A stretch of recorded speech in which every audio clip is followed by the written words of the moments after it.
Newsletter décembre. Pékin est-il en train de préparer une nouvelle hausse des prix des terres rares? Les clients de la Chine pensaient avoir vaincu la Chine lorsque l'OMC a condamné son système de quotas d'exportation. Ces quotas avaient été responsables de la forte hausse des prix en 2010 et 2011.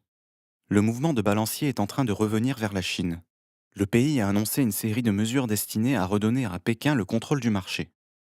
La plus importante d'entre elles concerne la mise en place d'une taxe sur la production de terres rares. Elle serait de 35% sur les terres rares lourdes et de 22% sur les terres rares légères. Le prix des exportations va augmenter d'autant, contraignant les clients à payer plus cher. Car rappelez-vous, les clients n'ont pas le choix de leurs fournisseurs. La Chine produit encore 90% des terres rares dans le monde. Cette politique signifie également autre chose. Pékin veut conserver les terres rares les plus précieuses. La taxation s'appliquera sur la valeur de la cargaison et non plus sur les volumes. Or, les terres rares lourdes coûtent de 2 à 10 fois plus que les légères.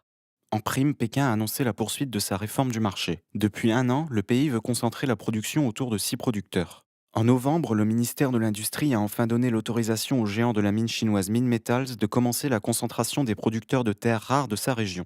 Immédiatement, l'action du groupe à Shanghai a pris plus de 4%. C'est un signe de plus de l'optimisme du secteur financier sur la rentabilité du marché des terres rares. Effectivement, le marché est toujours aussi attractif.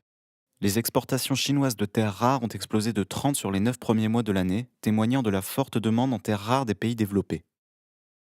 En France, la voiture électrique vient de recevoir un sérieux soutien avec l'annonce de l'installation de milliers de bornes de recharge pour voitures électriques. Et dans les années à venir, le développement de l'impression 3D va devenir un relais de croissance pour les métaux stratégiques.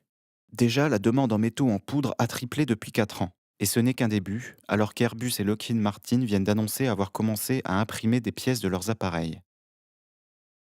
Pour plus d'informations, contactez-nous.